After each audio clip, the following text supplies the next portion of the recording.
আমাদের সন্তানদের চাইতে আমার নবীকে ভালোবাসি না? আমাদের পিতা মাতার চাইতে বেশি ভালোবাসি না? আমাদের জীবনের চাইতে বেশি ভালোবাসি না? জীবনের চাইতে বেশি ভালোবাসি বলে এই জন্য আমরা দেখি ইলমুদ্দিনের মতো একজন লোক রাজা পালকে হত্যা করেছিলেন সে ভারতবর্ষে, কারণ সে আমার রসুলকে নবীরা রসুল বলেছিল।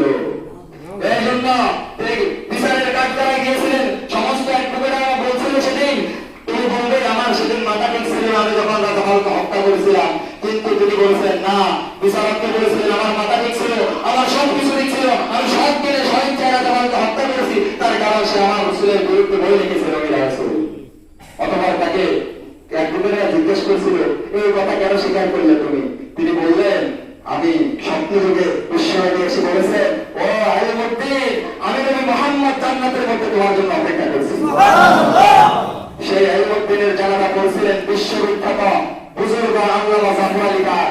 সেই ইলমুদ্দিনের কবরের পাশে দাঁড়িয়ে আফসোস করে বলছিলেন আল্লামা ইকবাল, তিনি বলছিলেন আজকে মূর্খ একজন কাঠমিস্ত্রি ইলমুদ্দিন আজকে সমস্ত শিক্ষিতের উপরে উঠে গেছে।